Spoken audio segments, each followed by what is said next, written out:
애청자 여러분 안녕하십니까? TV 바보라의 이윤민 목사입니다.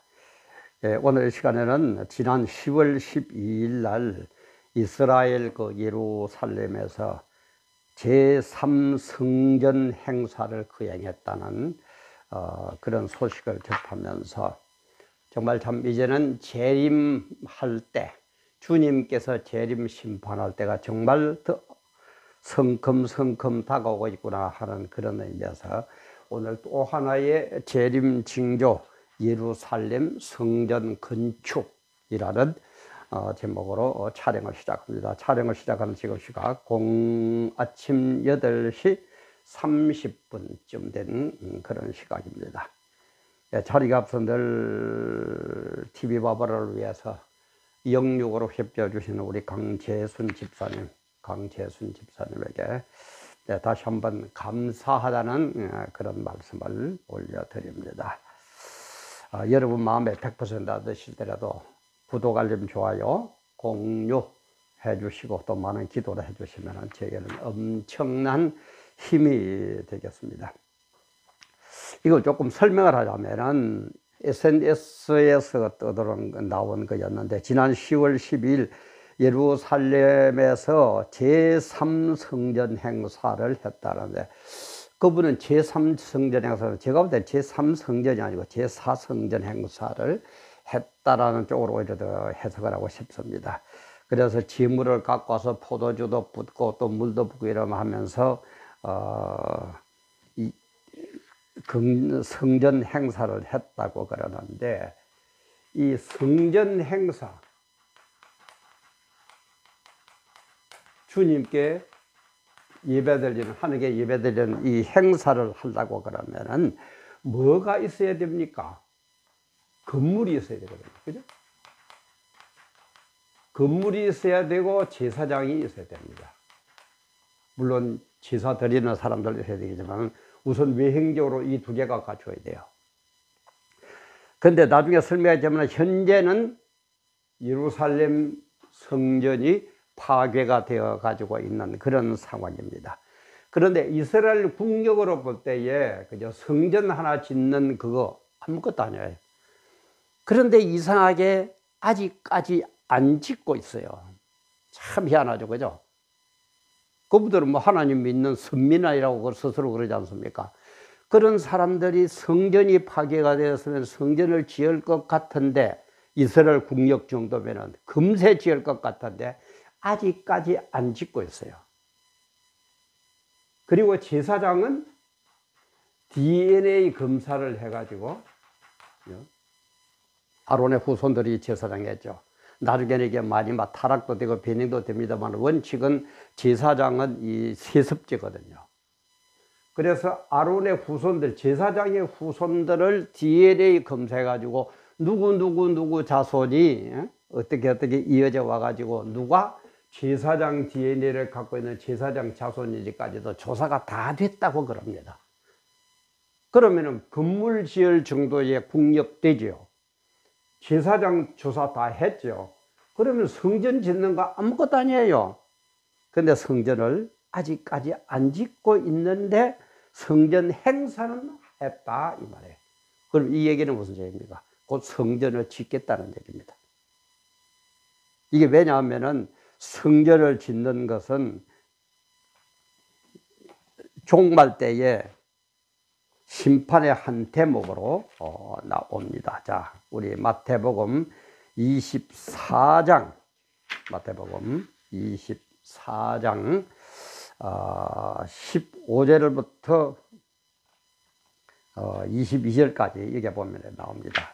제가 뭐 잘하면 또 자막도 띄우고 할 때 그리지는 못해서 죄송한데 자꾸 말만 이래서 죄송한데 좀 배우기는 배워야 되는데 참 이 지방에는 가르치는 것도 없고 책을 놓고 보려고 그러니까 좀 참 잘 이해가 잘 안 돼요. 조금 하면 탁 막히면은 그렇고 그래서 좀 안 되면 시간을 내가 서울에 한번 일주일 전에 가가 좀 배울까 여러 가지로 기도 주겠습니다만 여러분들도 기도 좀 해주세요. 근데 여기에 보면은 마태복음 24장 15절에 보면은 그러므로 너희가 선지자 다니엘의 말한 바 멸망에 가정한 것이 거룩한 곳에 선 것을 보거든 멸망에 가정한 것, 이게 뭡니까? 적그리스도예요. 적그리스도가 어디에? 거룩한 곳에 선 것을 보고, 거룩한 곳이 뭡니까? 성전이잖아요. 성전에 선 것을 보거든 읽는 자는 깨달진자. 왜? 이게 이제 종말의 징조, 여러 가지가 있지만 그 중에 가장 큰 징조, 아직까지 얼마든지 할 수 있는데도 안 하고 있는 이 대목입니다. 국력으로 봤을 때 건물 그까지 금세 짓습니다. DNA가 제사장 족보까지 전부 다 갖고 있습니다. 그런데도 아직까지 안 해요. 근데 이게 마지막 종말 때 한 징조 중에 하나거든요. 그러므로 너희가 선지자 다니엘의 말한 말 멸망에 가정한 것, 즉 그리스도가 거룩한 곳에 선 것을 보거든, 성전에 선 것을 보거든 읽는 자는 깨달지니라. 그때 뭐라고 그러느냐, 어떻게 해야 되느냐. 그때 유대에 있는 자들은 산으로 도망갈지어다. 산으로 도망한다 이 말은 육적인 산 이런 것도 물론 있겠지만 그보다도 높은 산처럼 좋은 신앙을 빨리 가져라 이 말이에요. 종말이 올수록 좋은 신앙을, 높은 산에 높은 산에 비유되는 것처럼 남보다도 뛰어난 좋은 신앙을 가져라 이 말이고, 지붕 위에 있는 자는 집안에 있는 물건을 가지러 내려가지 말며. 지붕 위에 있는 자가 뭡니까? 그 사도행전에도 나오지만은 우리 같으면 다락방식으로 만들어가지고 지붕 위에서 그 사람들은 기도를 했죠. 그죠? 그래서 지붕 위에 있는 자는, 기도하는 자는 집안에 있는 물건을 가지면 세상적인 물건에 얽매이지 말고, 밭에 있는 자는 그 돛을 가지러 뒤로 돌이키지 말지어다. 밭에 있는 자, 이런 밭에 있는 자는 무슨 일하는 자죠. 사명을 감당하고 있는 그 사람은 그 돛, 그죠? 물건을 가질러 세상적인 어떤 것 때문에 이끌리지 말아라 이 말이에요. 그러면서 19절에 보니까 그날에는 아이 벤 자들과 젖먹이는 자들의 화가 있어서, 아이 벤 자, 젖먹이는 자 이 말은 낮은 신앙, 그죠? 젖만 먹는 신앙, 아주 낮은 신앙들을 가진 사람들은 화가 있을 것이다. 그러면서 너희의 도망하는 일이 겨울에나 안식일에 되지 않도록 기다라. 겨울은 뭡니까? 차죠, 찹죠. 차가운 신앙, 뜨뜻하지 못하고 아주 냉랭한 그런 신앙 가진 사람. 그리고 안식일에 되지 않도록 기다라. 안식일은 뭡니까? 형식적인 신앙. 안식일이 형식이라가 주님 뭐로부터 많이 책망을 받죠. 형식적인 신앙이 되지 않도록 기다라. 그러면서 이는 그때에 큰 환란이 있겠습니다. 창세로부터 지금까지 이런 환란이 없고 후에도 없으라. 세상이 만들어진 이후에 이렇게도 큰 환란이 없다. 최고 최대의 환란이 온다 이 말이에요. 이 세상이 생긴 이후에 말 되죠. 그러면은 그날들을 감하지 아니하는 것이면 모든 육체가 구원을 얻지 못할 것이나 그러나 택하신 자들을 위하여 그날들을 감하시라. 감하지 않고 그대로 시행해 버리면 살아남을 인간이 하나도 없지만은 구원받은 자들을 위해서, 그러나 택한 자들을 위해서 그날을 감하게 해가지고 살아남도록 합니다. 이게 하나님의 은혜라고 그러죠. 그래서 제가 그랬죠. 종말에 오면은 엄청난 고난이 오지만은 하나님의 은혜로 바르게 신앙 가진 사람은 승리하게 되어 있다. 그 고난을 뚫고 승리하게 되어 있다. 그게 종말이라고 그랬죠. 너무 겁먹지 마세요. 진짜 겁먹을 사람은 불신자들입니다. 주님을 대적하는 세력들이 겁먹을 일이지 우리 신자들은 겁먹을 것 하나도 없습니다. 그래서 이런 즉 그리스도가 거룩한 곳에 서야 되기 때문에, 성전에서 세상을 지배해야 되기 때문에 우리는 이 날이 바로 종말을 아주 상징하는 날이다. 유대인들이 이스라엘 민족의 그 성전을 짓고 제사장을 세우고 이렇게 하는 것이 아주 종말을 향하는 시간표다라는 겁니다. 근데 왜 그러냐면 이 성전을 보면은 우리 흔히 제1성전, 제2성전, 제3성전 그럽니다. 제1성전은 뭐냐면 이 솔로몬 성전이에요. 솔로몬이 제일 먼저 성전을 짓죠. 그죠? 그 열왕기 상 6장에 보면 나옵니다. 솔로몬 왕이 7년간 공사를 해가지고 짓습니다. 근데 이 솔로몬 성전이 어떻게 됩니까? 바벨론 포로들, 바벨론들 때문에, 그죠? 바벨론의 포로로 끌려가니까 솔로몬 성전도 자동적으로 없어지게 됩니다. 그래서 제2 성전을 다시 짓게 되는데 바벨론 70년간 포로 생활을 마치고 돌아올 때에 스룹바벨이라는 분이 이 선지자가 이스라엘 민족을 이끌고 와서 이스라엘로 돌아오거든요. 그래서 스룹바벨이 주최를 해가지고 돌아오게 되고 그 다음에 성전을 짓게 되니까 제2성전을 스룹바벨 성전이라고 그럽니다. 근데 이 스룹바벨 성전은 아주 초라했다고 그래요. 참 별 볼 것이 없는 그런 성전이었다고 합니다. 그래서 쭉 내려오다가 이스라엘이 로마의 지배를 받을 때에 헤롯 왕이 이스라엘을 지배하게 되죠. 그래서 이 제3성전을 헤롯 성전이라고 합니다. 제1성전, 제일 먼저 솔로몬 성전, 그 다음에 바빌론에 멸망해가지고 포로로 풀려가 돌아와서 지은 게 스룹바벨 성전, 또 나중에는 이 스룹바벨 성전이 어떻게 됩니까? 또 힘이 꿀이 해져 버려가지고 로마에게 점령당해가지고 그래서 예루살렘의 헤롯 성전이 헤롯 왕이 지은 헤롯 성전이 되게 됩니다. 그런데 이 헤롯 성전은 굉장히 잘 지었다고 그래요. 참 아름답게 잘 지어서 랍비들도 그죠? 이스라엘 종교 지도자들 랍비라 그러더라. 랍비들도 이 성전을 보지 못한 자는 아름다움이 무엇인지 알지 못한다. 이 성전을 보지 못한 자는 아름다움이 무엇인지 알지 못한다라고 얘기할 정도로 아주 잘 지은 성전이었습니다. 그런데 이게 이제 어떻게 됩니까? AD 70년, 기원 후 70년 로마 장군 디도에 의해 가지고 완전히 무너지죠. 주님이 예언한 대로 돌 위에 돌이 무너져 가지고 완전히 무너진다 그랬습니다. 근데 지금 그때 조금 남아 있는 게 우리가 흔히 보면 통곡의 벽 그러죠, 그죠? 통곡의 벽. 이게 그때 성전 헤롯 성전의 서편에 있는 벽이 조금 남아 있는 겁니다. 이 통곡의 벽에 여기서 매일 가가지고 울면서 빨리 성전을 짓게 해달라고 기도하고 있죠. 그런데도 아직까지 이렇게까지밖에 진 적이 안 돼요. 그런데 이제는 여기까지 왔습니다. 이게 이제 종말을 징조를 하는 거예요.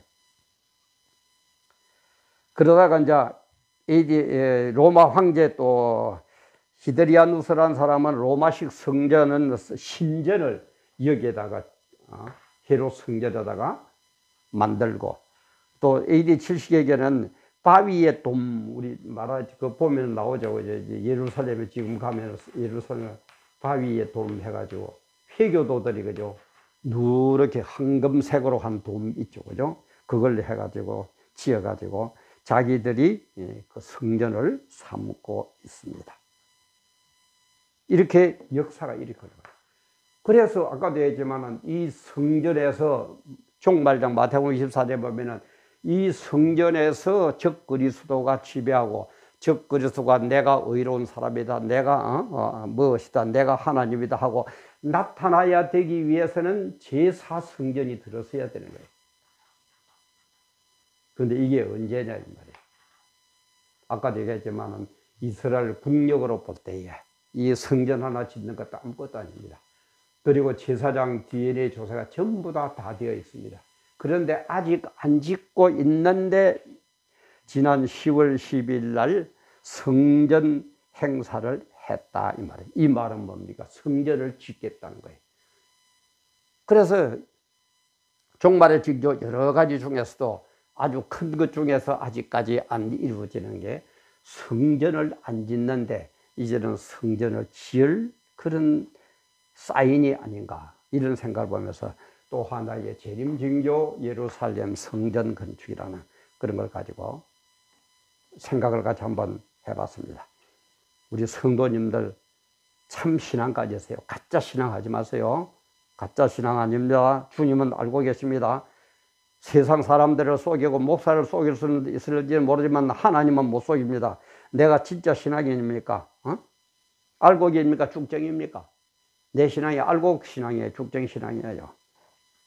조심 좀 하세요. 그리고 불신자들은 역사는 이렇게 성경의 예언대로 진행이 되고 있습니다. 우리가 어디 점쟁이에 가가지고 점을 쳐가 뭐 하나만 맞춰도 그 점쟁이를 용하다고 온갖 돈 갖다 붙이면서 그렇게 다 하면서 세계의 역사를, 우주의 역사를 주관하시고 우주의 역사를 자기 뜻대로 이렇게 하나하나 진행시키는 이 하나님은 어째서 그렇게 받아들이기가 쉽습니까? 그게 언제 뭡니까?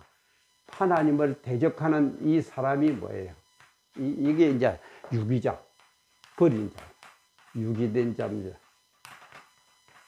여러분 한번 보세요. 하나님이라 그러면 잡아 죽이기 싫습니까? 예수쟁이라 그러면 막 상종당하기 싫습니까? 목사라 그러면 막 진짜 막 진절이 납니까? 당신은 유기된 자입니다. 이는 제가 저주하는 얘기가 아닙니다. 여러분 빨리 깨닫고 회개하라는 의미입니다. 빨리 깨달았어요. 여러분들이 아무리 주님을 배반하고 하나님을 싫다고 그러고 예수쟁이를 멀리해도 주님은 절대 주권으로 자기 시간표대로 이렇게 재림을 향해서 역사를 이끌고 가고 있습니다. 그래서 결말은 어떻게 된다고요? 신자는 천국에서 영생복락, 불신자는 지옥에서 영원 형벌, 이렇게 된다 이 말이에요. 어떻게 해서 영원이냐고요? 육은 시간과 공간의 제한을 받기 때문에 어느 때가 되면 없어집니다. 그러나 영은 영적인 존재이기 때문에 절대 없어지지 않습니다. 우리 인간도 영육을 갖고 있거든요. 육은 흙으로 돌아가지만 영은 영원히 살면서 지옥이냐 천국이냐로 갈라진다 이 말이에요. 그래서 계시록에도 보면 마귀를 어떻게 합니까? 못 없애죠. 안 없애죠. 하나님도. 어떻게 합니까? 옥에다가 감옥에다 가두어 버리지. 영원히 가두어 둘 뿐이지. 마귀도 천사가 타락한 존재이기 때문에 영적인 존재이기 때문에 영원히 존재합니다. 존재하는데 활동을 못하도록 감옥에 집어넣어 버리네. 우리 사람도 그렇죠. 나쁜 짓 한 놈 잡아가지고 감옥에 집어넣어 버리면 아무것도 못하죠. 영원히 감옥에 집어넣어 버리니까 천국이 형성이 된다. 정말 많이 깨달으시고 이런 데서로 모든 징조는 종말을 향해서 달려가고 있습니다. 정말 깨달으시고 바른 신앙으로, 정말 바른 신앙으로 천국에서 영원히 복받고 행복하게 사는 그런 여러분들 다 되시기를 주님의 이름으로 간절히 기도합니다. 오늘도 귀한 시간 함께 해 주셔서 감사합니다.